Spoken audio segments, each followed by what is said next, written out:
السلام عليكم ورحمة الله وبركاته.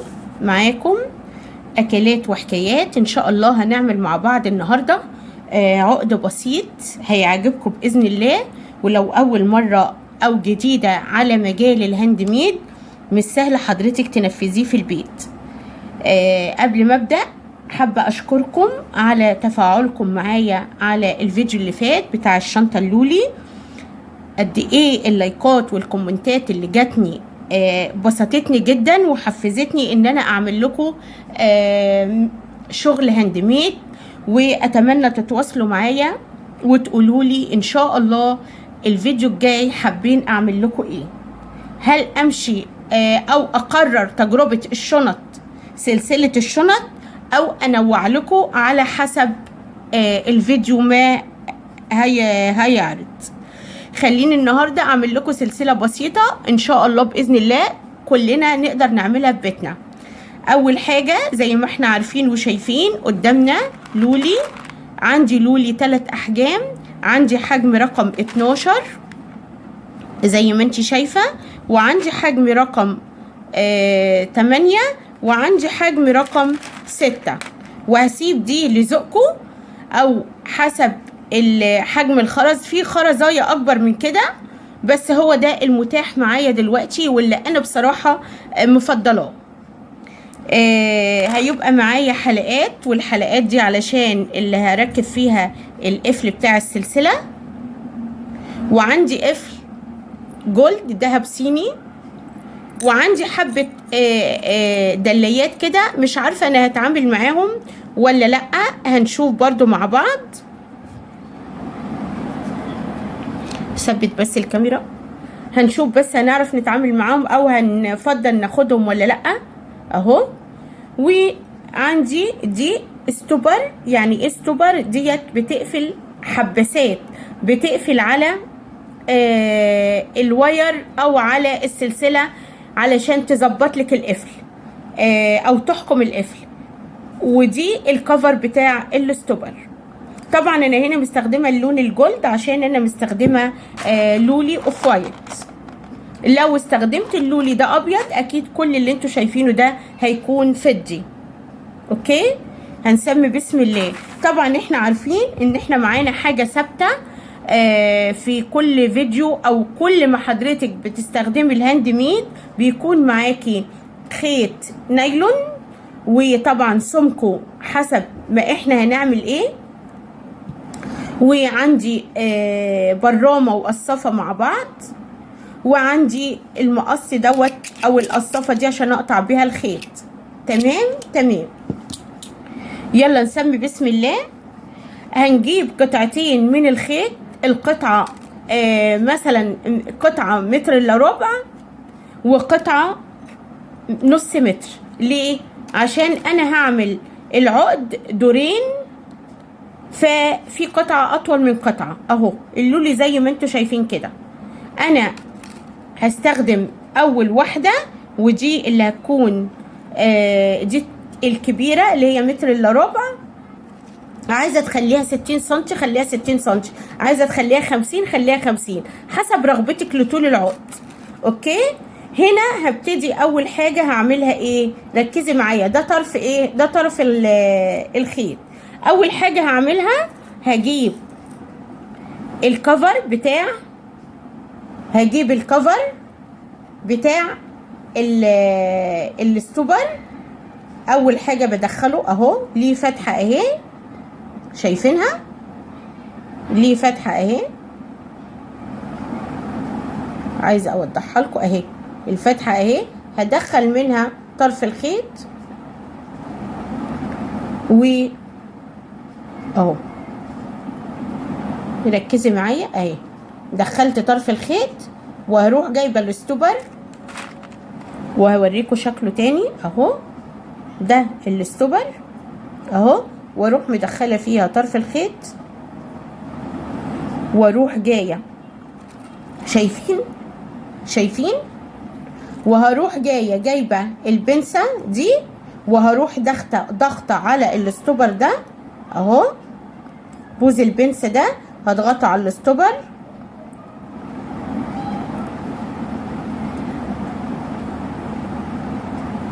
وهقول لكم ليه انا ابتديت بدي الاول.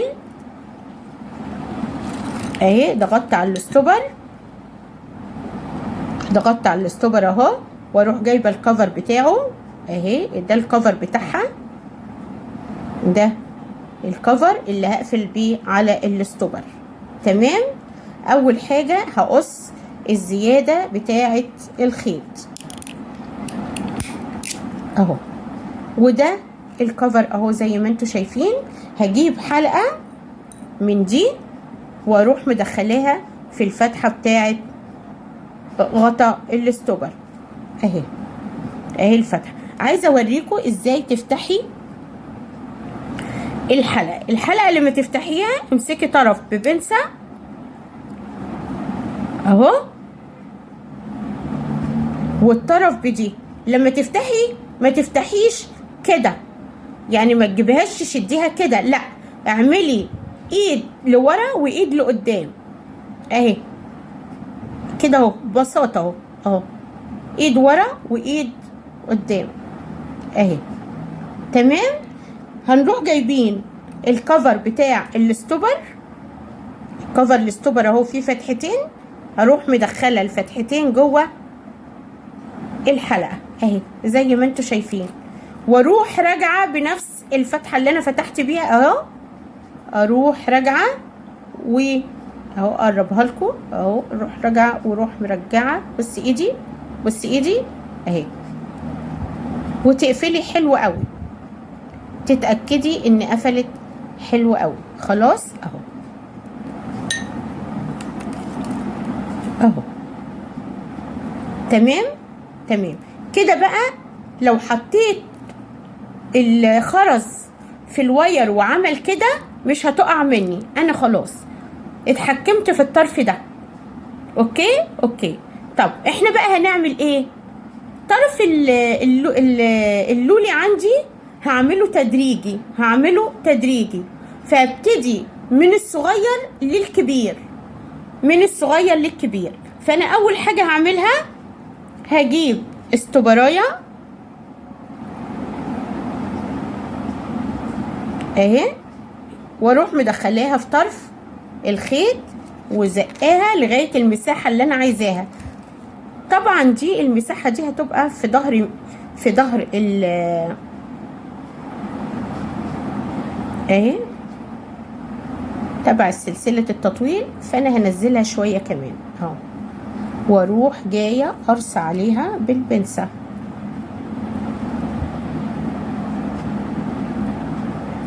اهي، قرص عليها بالبنسه اهي. خلاص قرصت عليها بالبنسه. بصوا قفلت السوبرايه المدوره اهي، اتضغط عليها اتبططت. واروح جايه من طرف الخيط اللي انا مركبتش فيه حباسات اهي، واروح حاطه لولايه صغيره. زي ما قلت لكم هنشتغل بالتدريج اهي، شايفه اهي اهي. بصوا خلاص هروح، خلاص انا حطيت الستوبر ده وضغطت عليه، قفلت على الخيط وحطيت له الايه، اللولايه الصغيره. هجيب استوبرايه تانية عشان تتحكم في حركتها، عشان ما تروحش ولا تيجي ثابته. تمام؟ مركزين معايا؟ لو في اي حاجه اكتبولي في الكومنتات. وعايزه اعرف ايه افضل حاجه عايزينها اعملها لكم في الهاند ميد. هل المجسمات، الشنط، الاكسسوارز، براحتكم خالص. خلاص اهي. ده الاستوبر التانية، دي الاستوبر التانية. هروح ضغط عليها برضو بالبنسة اهي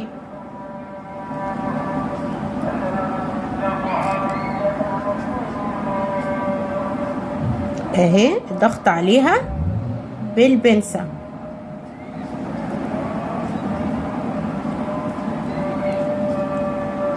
اهي. تمام اهي. بصوا لا نزلت تحت ولا طلعت فوق اهي، محكومة.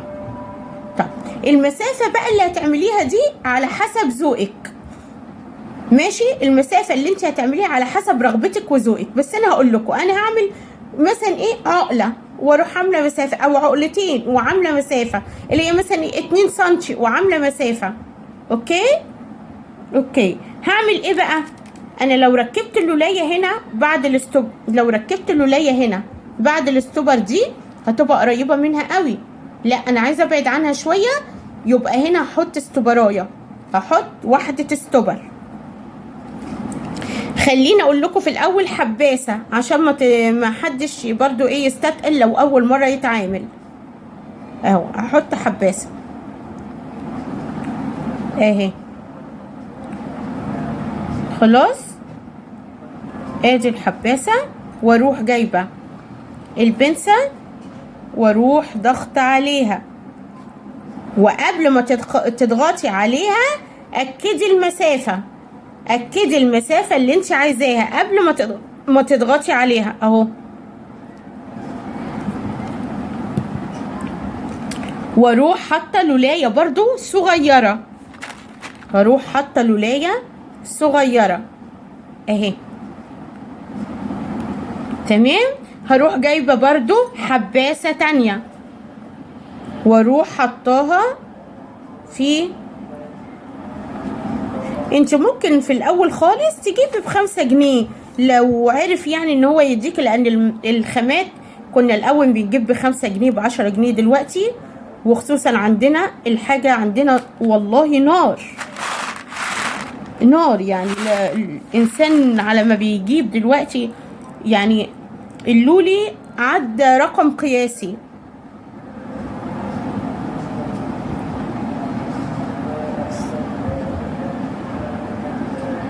في ايه؟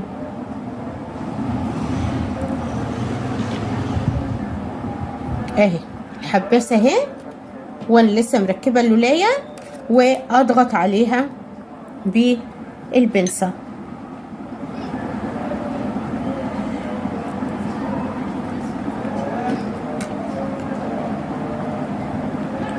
خديها معاكي من الجنبين بحيث تتأكدي اني قفل عليها. خلاص كده تمام، كده تمام. نيجي بقى ناخد مسافة تاني، نفس المسافة برضو هناخد استوبر، هناخد استوبر اهو، وهضغط عليه بالبنسة.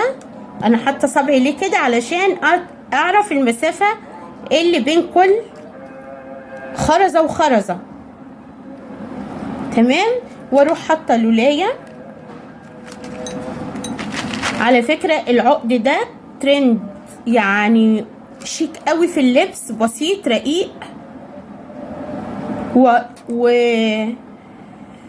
ولما تعمليه مش هتستصعبيه، تمام. هحط بقى الكفر الاول حباسة، هحط حباسة عشان هبتدي بقى اخد في الخرز الكبير، تمام.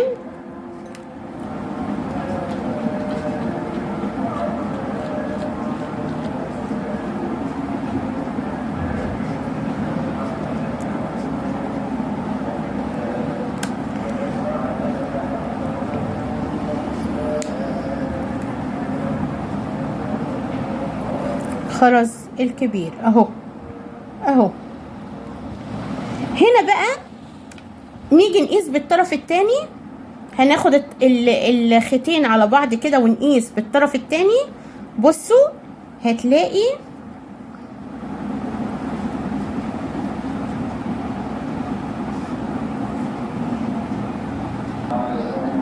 احنا كده خلصنا، عملنا من فوق 3 خرزات لولي صغيرين مقاس 6.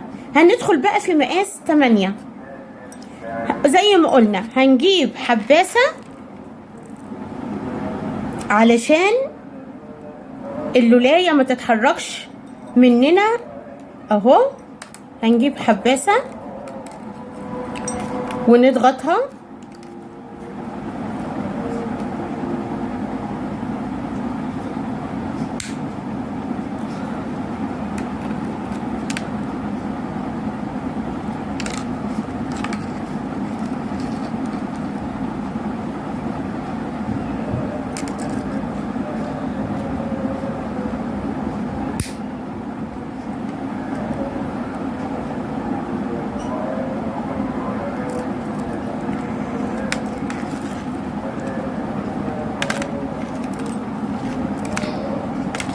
جبنا الحباسة وضغطناها. هنحط اللولاية مقاس 8 ووراها على طول حباسة ونضغط عليها.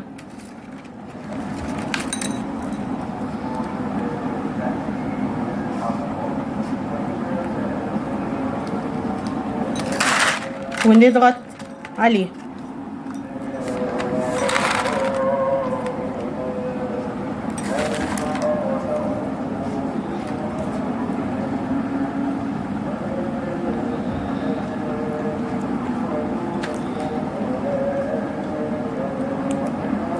تمام تمام اهو. كل مرة ما هنكبر فيه هناخد برضو 2 سنتي ونحط استوبراية تانية او حباسة تانية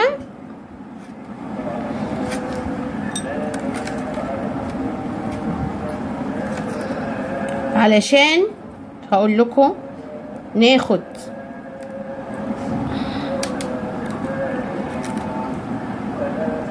استوبر اهو عشان هنبتدي ناخد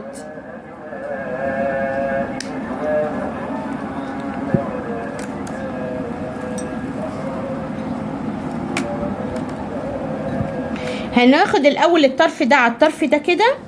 هناخد الطرفين دول على بعض عشان نطمن اني الاطراف اهي اهي. يبقى هنا هنحط لولاية تانية مقاس 8 مكان دي، لولاية تانية مقاس 8 اهي،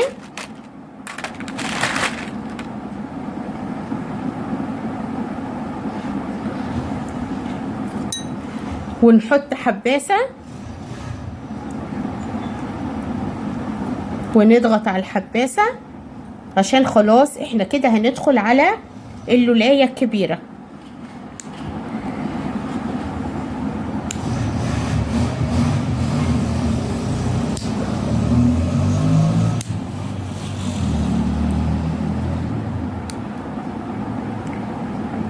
في اللولاية الكبيرة اهي.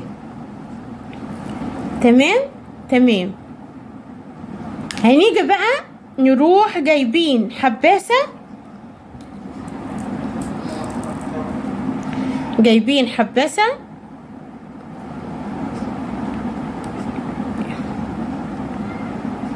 عشان نحط اللولاية اهي.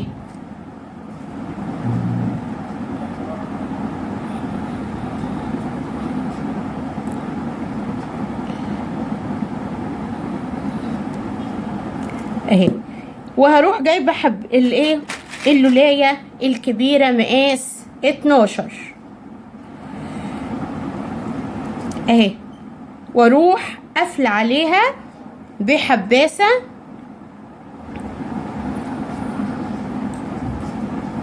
على فكره العقد ما فيهوش اي حاجه خالص، سهل جدا جدا.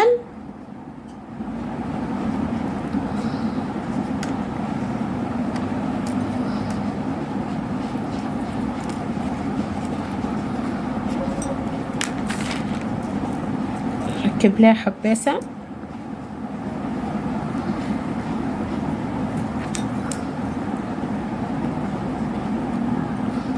نزنقها كده اهي.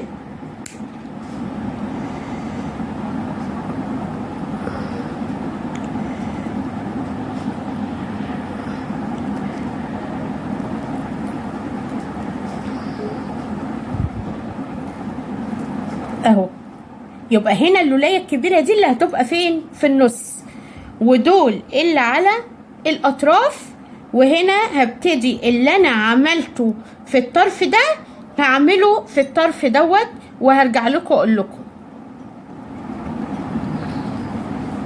طبعا انا عشان ما احبش اضيع وقتكم عملت الطرف التاني وهو زي ما ابتديت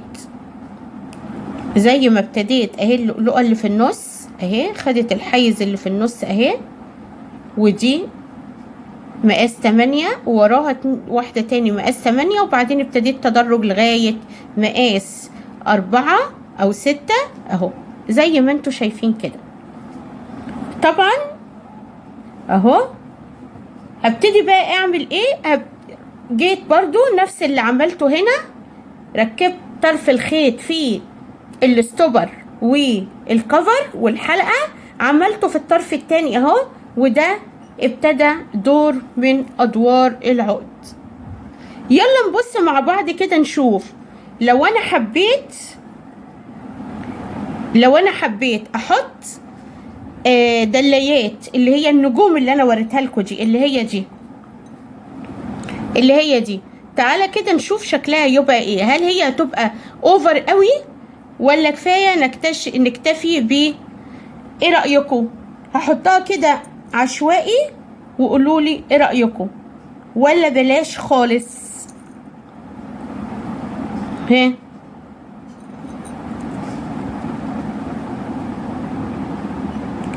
ايه رايكم في الموضوع ده؟ اخليها ولا اشيلها؟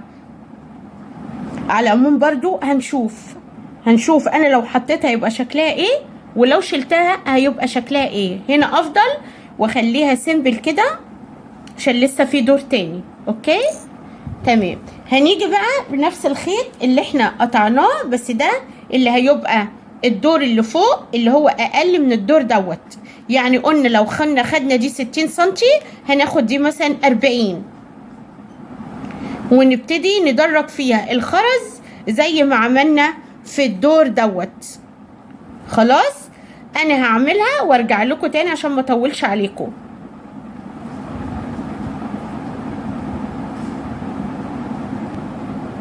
بصوا ده الدور اللي فوق زي ما قلت لكم. انا جاتني فكره وانا بعمل معاكم حالا. بصوا انا جبت النجمه الكبيره دي، خلاص دلايه كبيره اهي نجمه، وحطيتها في الحلقه، وهحطها في العقد ده في النص، واروح حتى على الطرفين لولايه، هنا من الطرف اليمين لولايه ومن الطرف الشمال لولايه. وهقول لكم برضو هعمل ايه اهي. ادي لولايه وادي لولايه، خلاص لولايه ولولايه. وهروح جايبه الحباسات واروح حاطه الطرف ده حباسه عشان اللولايه ما تتحركش اهو، علشان اللولايه ما تتحركش، واروح قافلاها ب اهو.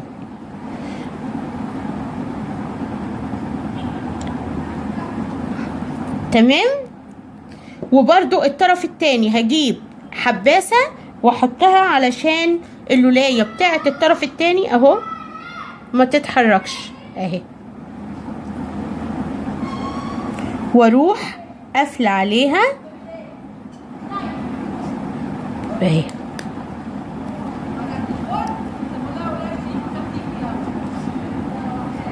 هي عشان مدوره وصغيره فبتنطر من البنسه، عشان كده بقول لكم اتاكدوا وانتوا بتشتغلوا علشان ما تبقاش مهويه واسعه يعني عن الواير اللي احنا شغالين بيه او خيط السناره اللي شغالين بيه اهي اهي. هنبتدي بقى ناخد اللولي على الطرف دوت بالتدريج زي ما عملنا في المستوى الاولاني. هناخد ستوبر او حباسه اهي، حباسه اهي، وهروح قافله عليها واروح قافله عليها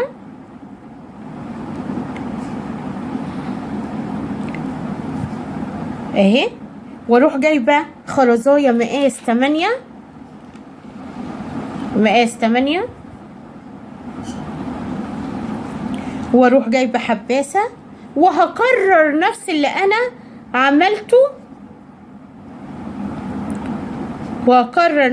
انا عملته فيه اهي، واقرص عليها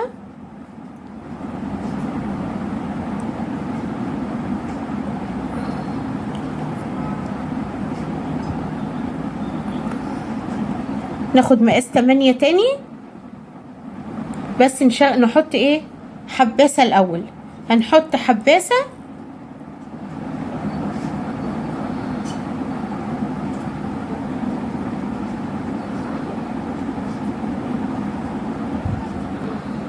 وهنعملها على مسافة بعيدة شوية، عشان انا هنا اهو هعملها مسافة بعيدة شوية، واروح حاطة اللولاية مقاس 8 تاني.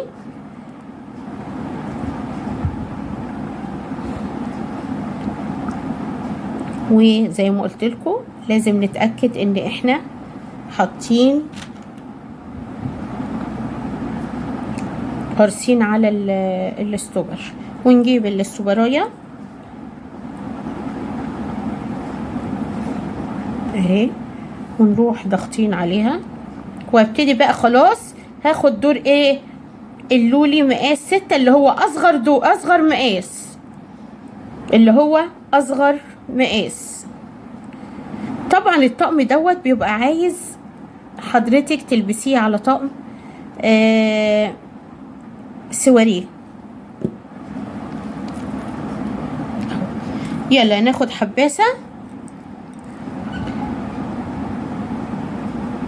ونضغط عليها علشان ناخد اللولاية اللي هي الصغيرة.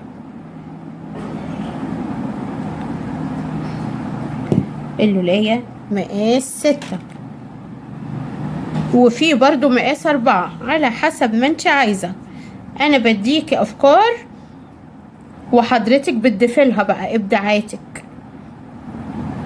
يعني مثلا ده انا شفته على قناة اجنبي بس ما خدتوش كده، قال لازم اضيف ليه حاجة حسب ذوقي بحيث اميز نفسي عن غيري، ما بقاش كوبي لاي حد. حتى في المجسمات ممكن انزل حاجة انا شفتها بس بضيف لها حاجة، طريقة شرحي بتختلف عن غيري وهكذا. تمام. هبتدي بقى اخد مقاس 8 سوري مقاس 4 واحدة كمان،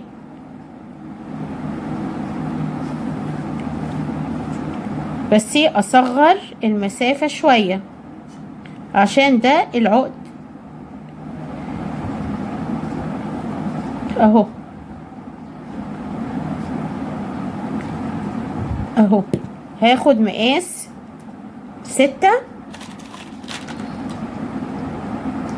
ان شاء الله. لو عملتي التصميم ده، ومش لازم يكون لولي علشان اللولي غالي وفي نفس الوقت مش دايما متاح في اماكن مختلفة، ممكن تعمليه بخرزة تانية خالص. بس بصراحة اللولي فارق في الستايل ده، فارق في الستايل ده خالص. ليه الستايل ده؟ اولا سواريه، وانت عارفين اللولي ملك السواريه اهو. هقعد بقى اكررها لغاية ما اوصل للمستوى اللي انا عايزاه من طول العقد، وبرده هرجع لكم. عاملة في كل طرف ليه زي ما قلت لكم كده الحباسة والحلقة بتاعتها. هعمل ايه؟ هاخد طرف من العقد بالحلقة اللي هو فيها ده زي ما انتوا شايفين كده، شايفين، مع طرف من العقد التاني، وهخلي ده الطويل اللي قدام، ده الطويل وده اللي ورا، وهنا عندي حلقتين. هعمل بيهم ايه الحلقتين دول؟ هعمل بيهم ايه؟ هدخلهم في حلقة القفل ده اهو. القفل ده ادي حلقة وادي حلقة اهو، حلقتين. هنا هركب طرف وهنا هركب طرف للقفل، وهوريكم هفتحه ازاي برضو. تمام تمام.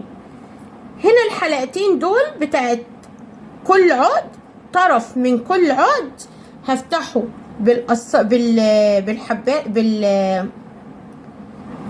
البنسة اهو، والطرف التاني هفتحه بالبنسة اهو طرفين، واروح جايباهم للقفل اهو، واروح حطاهم اهو. دخلت طرف القفل في حلقة وهقفل عليها، طرف في حلقة وهقفل عليها. تمام، هقفل عليها اهو. واضحة؟ والطرف بتاع الخيط التاني اللي هو من بره، العقد التاني اللي من بره اهو، هحطه في نفس الحلقة برضو وهقفل عليها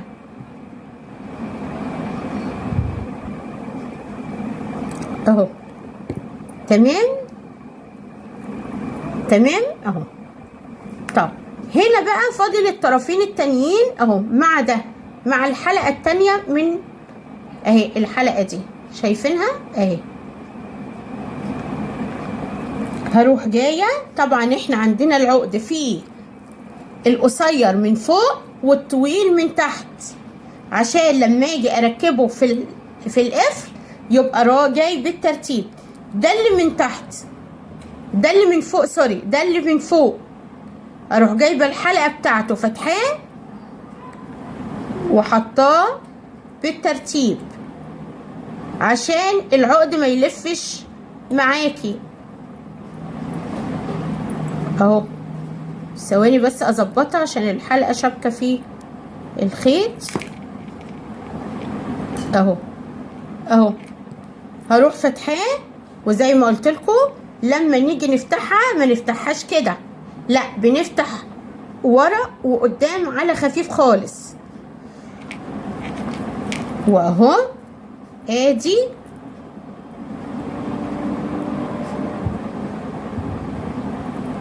القفل. واضحه؟ يا رب تكون واضحه، عشان معلش انا مش متابعه الكاميرا ورايا، سوري يعني بعيد عني اهي. هجيب الطرف التاني الطويل اللي المفروض من بره برضو، واروح فاتحه الحلقه خفيف خالص، وبرضو احطها في حلقه القفل اهي. وبكده بقى عندي عقد شيك هوريهولكوا دلوقتي وانا ملبساه للمانيكان في منتهى الشياكه، بسيط ورقيق، وتقدري حضرتك تعمليه في البيت، مش هيكلفك اي حاجه.